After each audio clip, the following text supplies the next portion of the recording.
Welcome to the Feminine Thriving Podcast, brought to you by the Jade Temple, the sisterhood devoted to the wisdom and pleasure of the female body. We are your hosts, Tamara and Hilary Kimball, and we are excited to journey with you as we share all about how to move from surviving to thriving in a female body.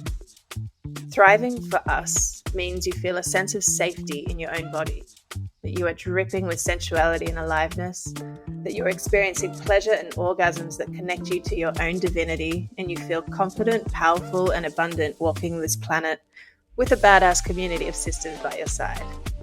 Oh, and we welcome the mess, the mud, the chaos, and embrace all that it is to be a woman. There will be solo episodes, episodes with both of us, and episodes with other smart, wise, funny, and sexy women, and maybe even men, to share their embodied wisdom with us. We acknowledge our sharing on this podcast comes from the experiences and viewpoints of us, two white, middle-class, cisgendered women.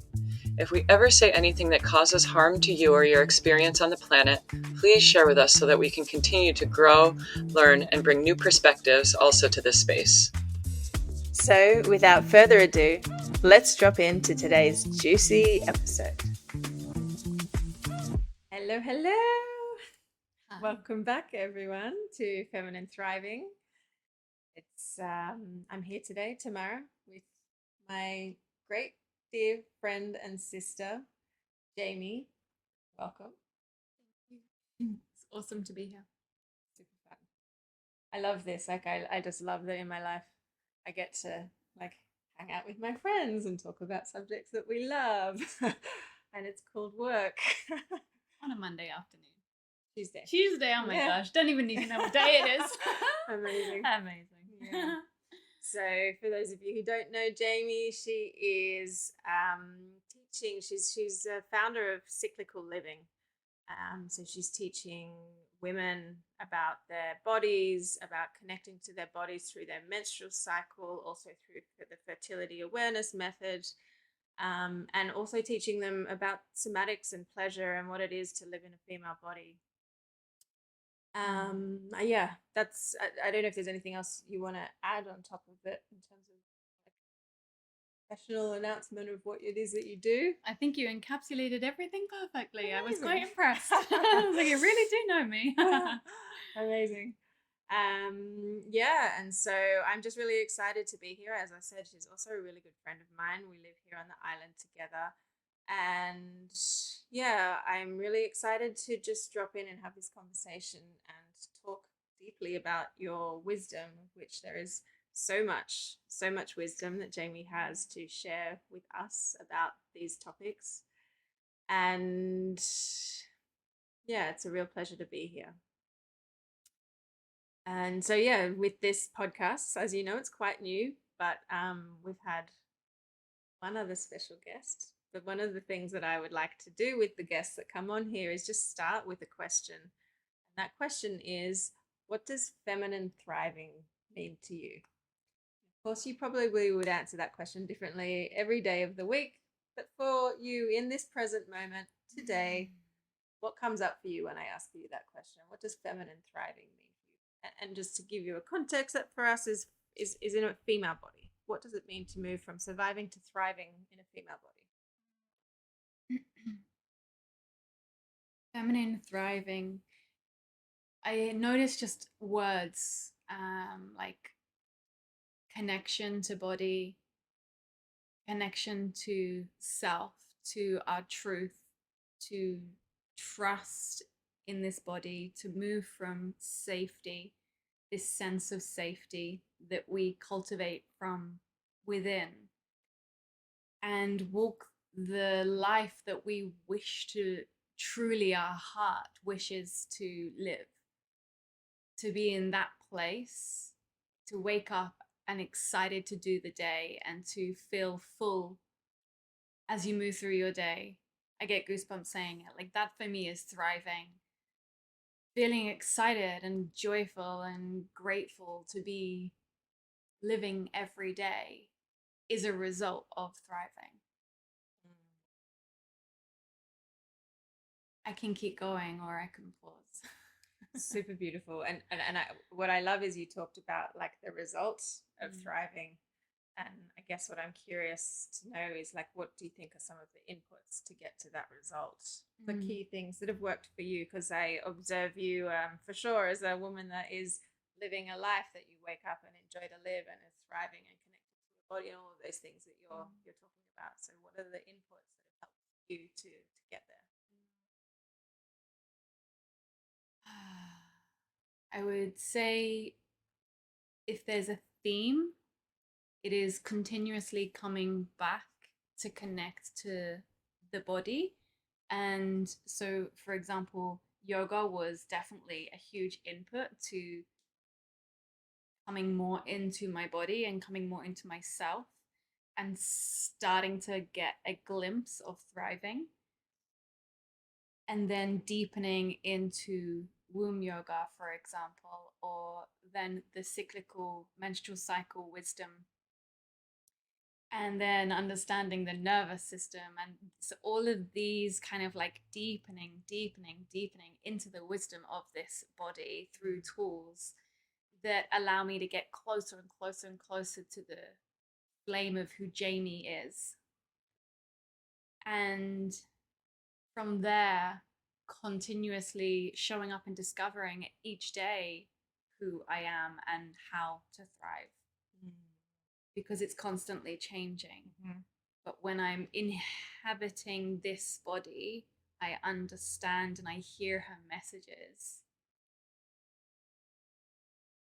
to continue staying aligned and making choices from that place that allows me to keep on thriving. Beautiful. Very, very beautiful. And I really resonate with the journey through yoga, which maybe we can come up back to. But also this idea that, it's like a deepening of knowing, like, of who we are, of like continually also we're always changing. So we're always learning who we are in that moment, who we are in that day.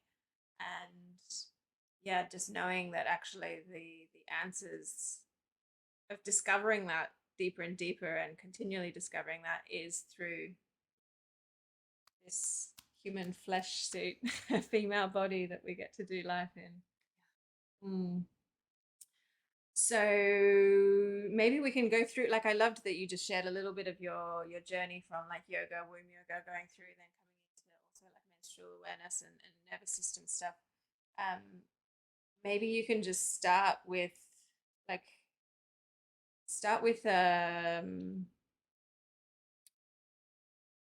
I guess, was there a moment in your life where you were living really disconnected, and was there a pivotal moment that sort of launched you into this path of, whether it be yoga or just like connecting deeper to who you are or discovering yourself on a deeper level? Was there a pivotal moment or something that happened, or maybe you could share like? Yeah. I had quite a clear image come up, and I also notice a bit of emotion because it's quite a story. So I won't go, too deep into it, but I can share that I was very disconnected from my body. I was living the corporate life in London, hating my job, and living, like, surviving my week and living to get to the weekend where I would go out raving and pop all the things to party basically the whole weekend, and then get back up and do the week again, which sucked, and then the weekend would be the fun. And it was like just abusing my body and basically trying to escape life. And that pattern was interrupted by a life situation that happened in my family. Someone in my family attempted suicide, and it was just something that just like was like, what? and it interrupted the whole pattern of life and put me into pain, which took me to the yoga mat. And it was when I went to yin that I would find some relief. And when I would come into meditation and mindfulness, I would find some relief.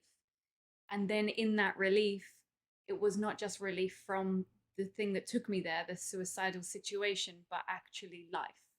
Okay, so now I'm starting to feel my body, and I'm starting to feel peace. That was a new feeling. And so this is what really took me into becoming obsessed with yoga and getting on my yoga mat every single day for the next 10 years. And the path of yoga slowly brought me into a loving relationship with my body, one that I hated my body. I couldn't look in the mirror, it was like, yeah, it was so much self-abuse, mental chatter to the body. And yoga just was cultivating loving kindness to myself and starting to listen to her and honor her. That was the beginning of it all. Yeah, I resonate so deeply with all that you shared, and particularly, yeah, just like finding this peace in the yoga mat, and also yoga being a practice that invites us into the body, and then into this exploration of being more than just a body, and also like offering this kind of perspective of acceptance. I think is a really big part of yoga, of accepting what is. And yeah, thank you for sharing this sort of personal story and this personal like moment of like shifting you into this path. And I'm curious like how you ended up from practicing yoga to becoming a menstrual cycle awareness or menstrual awareness educator and all the other things that you do. Like what was your, if you want to summarize maybe your journey to get from there to there? Yeah, I think what happens when, at least I know it's not unique to me, but I'll just speak to myself. When I was practicing yoga more and more, I become more conscious and aware of my body, and then also what I'm putting in my body. And the idea of having birth control in my body, either the pill or the IUD, like a device that sits in the womb, just started to feel so wrong to me. Like it didn't make sense that I was doing all these things to connect to my body and eat healthily and to thrive, and at the same time put something that was unnatural in my body that was altering my inner world and inner natural self. So this really took me on one path of wanting to see if there was a natural way of managing my fertility, which is how I came across the fertility awareness method, which I teach as a method of natural birth control. This in tandem at the same time of practicing yoga and feeling like something was missing. And then one day discovering Uma Dinsmore Tuli, who is an amazing author of Yoni Shakti, and she teaches womb yoga. And when I started coming down into the womb and connecting with her, then like everything started to make sense. And I then this is what led me into menstrual cycle awareness as well, and discovered what it means to be having a natural menstrual cycle and the phases that we move through in one cycle, and almost the 4 different women that were existing within me, and then again everything started to make more sense. So it was I think it was just natural guidance that took me to these places that were as a consequence of just listening to my body and going, actually something feels not quite right, or something feels missing, and like wanting to continue exploring this path. And yeah, these 3 tools, womb yoga, menstrual cycle awareness, and fertility awareness method, they all kind of intertwined within 6 months, coming in at the same time. And so they were all playing a very pivotal part in taking me what seemed like I felt very connected with through yoga, but this just like took me right down into like the fullness of my body. And I was like, now it all makes sense. And from there, I was able to just make more aligned choices, more alignment. And all of these 3 tools is about building trust with the body as well, which just seemed such a pivotal thing, where I think society basically encourages us not to trust ourselves, to make life easy for us and like outsource everything. But actually this was all insourcing, this was all resourcing from inside, and learning to trust this beautiful body, which again just reveals more magic. Super beautiful. I love this idea of trust, like learning to, trust yourself and trust. There's so much to trust once you can, like, as we know, this like inner wisdom and communication that we're so disconnected from. But this trust that you are talking about, can you just share a little bit more about that specifically in relation to the menstrual cycle? Like, how does knowing about and living in alignment with your menstrual cycle build trust within yourself and your female body? One example comes to mind is about this idea of resting. How I want to swear, I'm pausing. I think you can. How bloody hard it is to rest. How bloody British was that comment?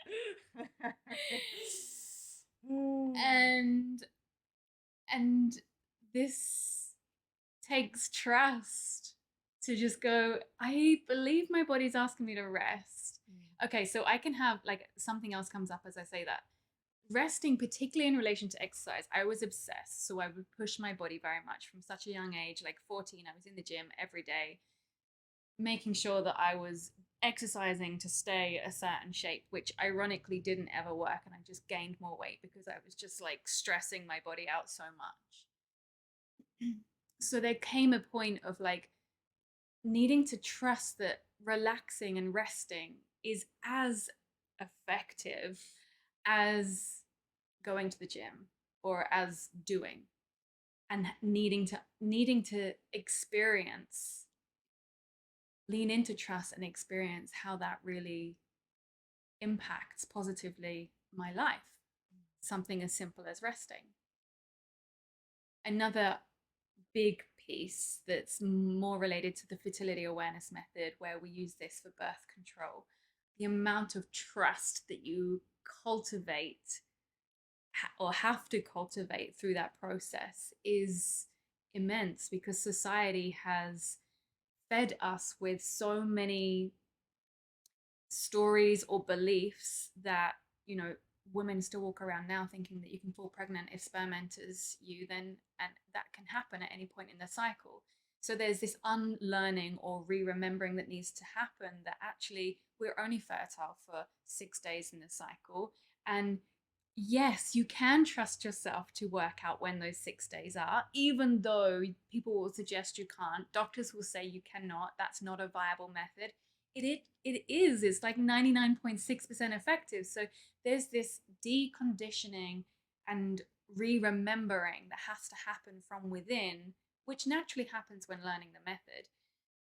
But that brings us into this, wow, such an empowered place that I can use my own body as birth control, and I don't need to rely on anybody else. And I trust myself to read my body effectively and correctly. And so that is one of the things that I see time again with my clients. They're on the edge and they're like, I'm scared though. I've signed up and I'm in, but I'm scared. And I don't know if I trust I'll get this right. And that's why I'm there holding their hand. Right? And then from that place, when we gain that trust, then we trust the smaller and bigger things that happen in life. When someone asks us if we want to do something and we're like, oh, do we want to or not? And like, you're trusting your decision or your decisions in life. This is like the illumination of being able to trust those decisions and our inner voice.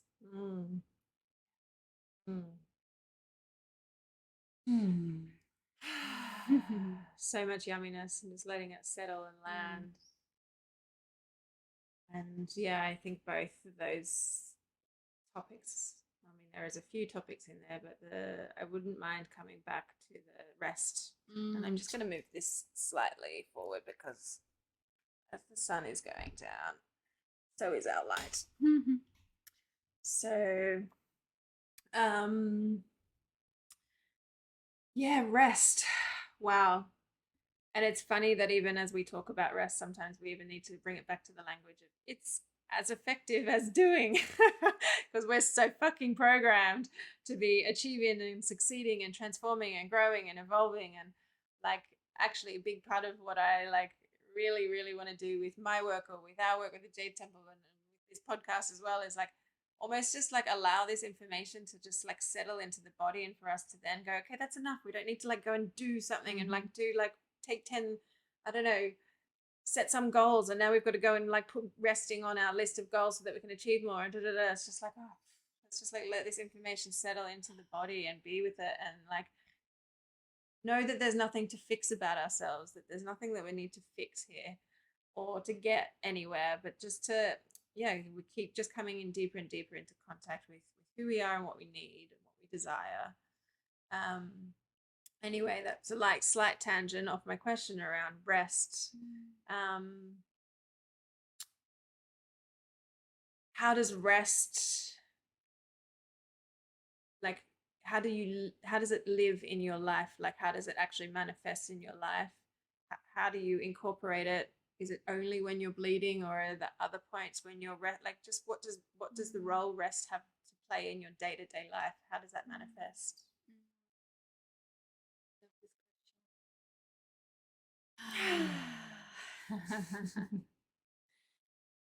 Yeah. So I kind of want to just say something first before we go into what it means for me. I think if anyone's listening and you're already aware of like this concept of living cyclically or menstrual cycle awareness, and there can be this misunderstanding that, okay, when you're bleeding, you rest. And when you're ovulating, you should be full force energy and you go do all the things. And there's these should moments that you should be doing something. You're supposed to be feeling a certain way. And this is really one of the things that when I'm teaching, I try to say that all of menstrual cycle awareness is a tool to come into the body, to hear, to listen, to sense the needs and to honor them. It's not about another layer of conditioning of when you should and shouldn't do things. Yeah, so that's an insight into my world, in that yes, I do carve out, I plan more time off when I'm bleeding. So I know when I'm going to have my period because I track my cycle, and I block out my diary so there is flexibility for me to take rest, to do nothing. And hey, what if I have some energy and I feel like asking you to come for tea? Like that I can do too. I can do what feels right. Or sometimes I get inspired and work. Rest is just when my body is asking for this. And that doesn't mean, oh, I'm depleted and I need rest now. But it means, sometimes I might be at my computer working and then I'm like, what should I do? And I might flick between a few tabs and then I catch myself and I go, I notice the energy's not here right now. And then I go and I sit in nature or in my garden or make a tea or like catch up with a friend, like it's working what is working with what is alive now. So rest comes when it feels my body is asking for time of being rather than doing. And something else I wanted to say, so I just need to pause. Yeah, it was something you posted on your story recently, and it really, really resonated with me. And I've been saying this also recently, that I don't do weekdays and weekends anymore. And I know that might sound really privileged.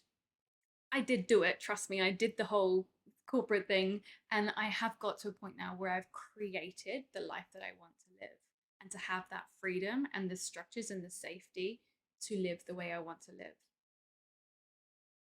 And what that means now is I don't do Monday to Friday. I just move from inspiration and I rest when I need to be or want to be. Does that make sense?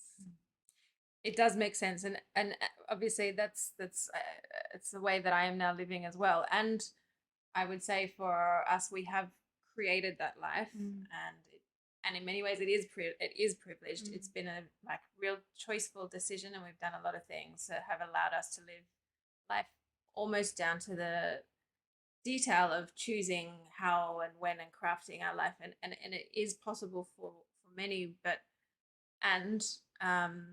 I guess even before you brought that up, I was going to say, and what would you say to someone that might be listening and has children and works a corporate career and says, all right, love, that's great for you that you can like just put your pen down and go and have a rest and go to the waterfall. But what about for the rest of us that live in the real world?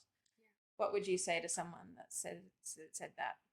So firstly, I didn't share, and this is for people that are listening, I didn't share this because it's the way that I think everyone should do it. And I also do share it for inspiration because I was living the life that was very intense, working super long weeks in the legal industry, and life was not fun. I already started my story out that from that place. And to show that it's possible, and yes, there's a gap of like 6 years from then to here, and that is why I think coming into ourselves and um, is a process. It can take time. It doesn't have to take time, but it can take time to come into our deepest desires, which lead us to our thriving life. But small steps, okay, small steps. So if you're living in the intense working world where you feel that you don't have so many choices, again, my first message is you do always have choice. And to recognize that is when you will start to claim your power back. You have choice. And even if it's like, okay, I hate my job and I'm in this job and I don't want to be in this job, but to recognize that you're still in that moment choosing to be in that job, it is the first step of empowering yourself to open up for possibilities. Now I'm getting off the tangent. I'm getting on another tangent, so I'm going to link back into rest. For me, I would say scheduling rest is a thing. It can be a thing. It sounds ironic. It sounds a bit like, okay, I'm going to plan to rest, but at the beginning, or not at the beginning, but even me, I still do this. I still plan for rest sometimes. So taking advantage of being held in like a yin or a restorative class or a somatic class or a pleasure class, like being held in a space is a really beautiful way of dropping into deep rest because we're being guided, right? And there is a safety being created, and there is this time you can allocate for this. I think this is a really, really one of the easier ways to drop in. And then I also think that rest can be an energy. So we can still do, depends how we define rest, but I'm going to go with like slowing down and coming more into being. We can do the washing up and still be in a restful state. We can do the washing up and still be being, which can be present, to be mindful of this. It can become a meditation. It can become just a part of relaxation, feeling the sensual water on your hands, noticing the plate getting cleaner, right? Like finding satisfaction in life and finding satisfaction and pleasure in the small moments is a restful activity, you know? It's not deep rest like laying on a beach or on the sofa doing nothing, but if this is how we start to cultivate more rest in our life, it's a really great place to do so. Yeah, beautiful. I love that, and I think we can be more restful in the way that we're doing things. I even observe in myself, because sometimes my day is very, very scheduled. I have many days where I'm like going from one thing to another to another. And I've observed myself getting into old patterns of like very, very high stress in my system, and like I've got to move from here to there, and I come back to myself and I'm like soften, soften. Like being stressed right now doesn't get you there any quicker, and you're not actually late, and you're not actually like there's just such old patterns in my system around this, like, oh, I'm busy, therefore I'm stressed. or maybe it's like I can just bring in a little bit more easeful transition from one thing to another, and I actually like offer for my body, offer for my jaw, offer for my pelvic floor to soften, soften, soften, like bringing in this what it took me to here is like being in the doing but in a restful energy.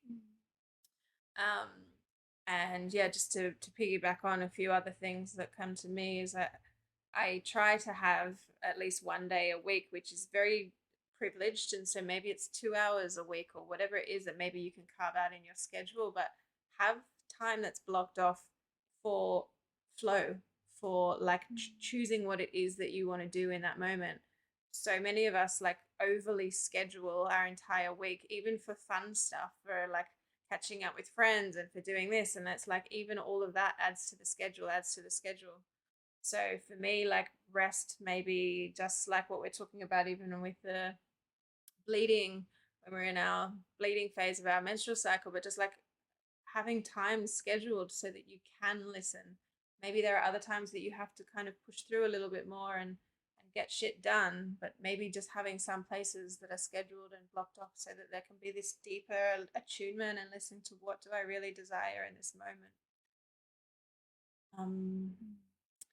And yeah, one other that just comes to me again is just even sometimes it's like 60 seconds or 2 minutes or 5 minutes of just like shavasana, like jumping on my bed. Sometimes I'm like, I don't know, I think of like when I'm about to go and play a kirtan and I'm like, I haven't rested today and I've got to go and hold this really big high energy space. I'll just get into bed for like 10 minutes, set an alarm, and just go into a deep, deep shavasana, and like just taking any moment that you can just to bring in this notion of deep rest, or maybe just closing the eyes and regulating and just breathing, even for 60 seconds, like grabbing these moments throughout the day can have a massive, massive impact. So, yeah, amazing. Thank you. Yeah, beautiful. We've talked about trust and we've talked about rest. Anything that's coming to you right now for what would feel like a intuitive direction to go into our like sort of closing conversation? So we started by talking about thriving. Mm-hmm.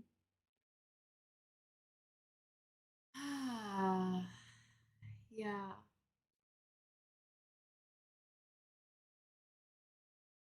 And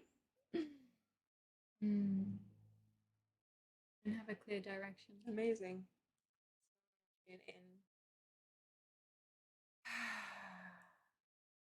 So actually, I think it would even just be beautiful for us to hear about what it is. I know you're birthing right now an incredible project, and we can from here there may be another like side conversation that wants to fall out. But I know you're about to train women on teaching this content, so maybe you can just share a little bit about like what it is that you're teaching these women. Yeah, what are the main themes? What are the main topics that you're going to be going through in your training? It might be just like spark some ideas for anyone who's listening about the types of things that they can learn about when they go deeper into some of this work. Yeah, thanks for that invitation. It definitely sparked something around, I don't know that we've said this word yet, reclamation of this body. And how can we thrive if we are disowning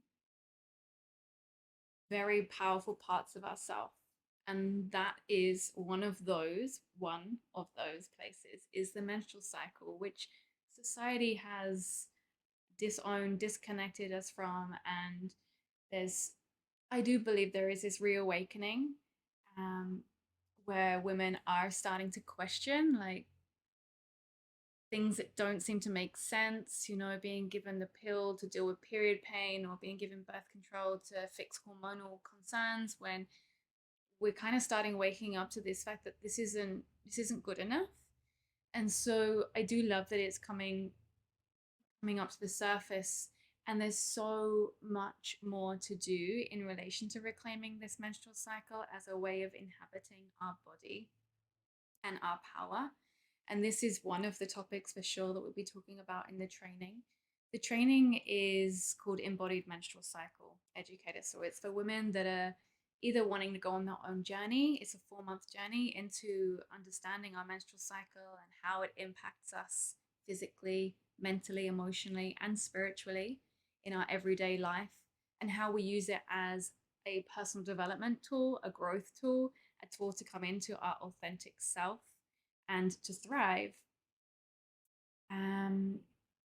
I also we kind of overlay the somatics with this. So you've already probably spoken a bit about somatics. I think you said in your first podcast, Soma literally means body. So again, how we can come into the body by using pleasure practices, self-touch, breath, sound, the essential feminine embodiment tools. And menstrual cycle awareness it can be a way of life. And that's what I was saying earlier. It's not like conditioning where it's like you're supposed to look like this, you're supposed to look like that, and do this at this time. It's more about how do we come deeply into this body and gain tools to thrive in each of these 4 phases of our cycle. Just having a pause. Notice I'm getting excited. Yeah. And so I was sharing, sorry, this was created as a personal journey for women, but also for those that maybe a support, a coach or a therapist or a yoga teacher, someone that's already working with women and looking to tailor their support to the female body, which when we dive into this wisdom, we understand that we have been raised in a patriarchal society, culture, where it's one rule is applied to all bodies, and this female body is so much more intricate and incredible and different to the male body, and therefore the information, like the way we eat, the way we move, the way we sleep, the way we attune into our bodies, the way we work, all of these things actually are different. And that's what is behind this essence of cyclical living, where we're honoring this body. Yeah, and I can honestly say from my perspective, I also did a shorter menstrual cycle awareness workshop retreat training over several weeks with Jaime, and it had definitely changed my life. Like living in tune with this wisdom. Yeah, it's just another layer deeper of this like embodiment journey as we're connecting to our body. How can we connect to our body and understand our body without layering this information around our menstrual cycle? Like we have to. It's a very, very natural. We don't have to do anything, but it's such a natural deepening into understanding what it is that we're feeling and being able to tune into the subtleties of our energies and these hormones that are changing in us constantly. When we understand what's going on with our hormones, it just makes it's like zooming out and makes so much sense. And then you zoom back in and you're like, like I really understand myself. And it's an amazing tool for helping to know ourselves deeper and tune into this wisdom of this female body and live in alignment. I'm just finishing this podcast solo. You may observe a change in the sound or in my voice. Jaime and I completed this podcast, but the sound, we had a technical thing. The sound dropped out. So yeah, I'm just coming in to sort of close this session and yeah, I can just say from my own experience that from really having a very, I would say like, I hated my period. Like I hated it. I used to be very, very sick. I had a lot of pain. I would be throwing up. I would have to have like days off school every single month. And I tried many, many, many different things over the years. My mum was amazing, took me to all of these different types of alternative therapies and medicines, and we tried so many things, and then in the end the only thing that seemed to work was the contraceptive pill. So I went on that from a very young age, and I would often try and come off it, but every time I did, it would become so painful again that I just, I maybe would do 1, 2, or 3 months, and then I'd be like, no, it's not worth it, just go straight back onto the pill. So yeah, it's been really incredible to see my own journey where I have been able to somehow becoming more in tune with my female body has lessened the pain of my menstruation, and I think even more than that is actually how I feel about it, because now for me it's such a time that I look forward to be able to listen to my body, to deeply rest, to nourish myself, to tune into this intuition and wisdom that can really come through in the what we call winter, the bleeding times.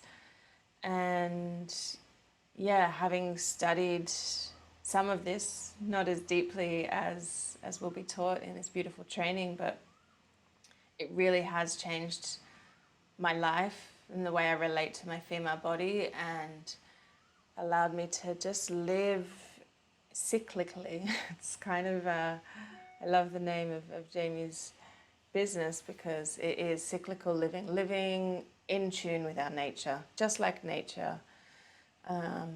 And yeah, it's powerful, powerful work that needs to spread through to the rest of the world. So if you're listening and you feel a desire to share this work, to learn about this first and foremost for yourself, and then to share this work as an educator for women, check out Jaime's things, check out all of Jaime's links. We'll put them all in the show notes, and keep listening. We're going to share more about this topic. Yeah, it's such an important one. So yeah, thank you for being with us. Thank you for listening, and see you soon. Much love. Thank you for listening, sisters. We hope you're feeling expanded after being here with us. If you are, the best way you can support us on this journey of creating free content for this movement is to rate, review, or share this podcast. It would mean so much to us as we try and grow this sisterhood into a global revolution. And if you want to hear all of our latest news, get free practices and tips, and learn about our offerings, sign up for our juicy emails at thejadetemple.com. Thank you so much, sisters. We love you and hope to see you soon.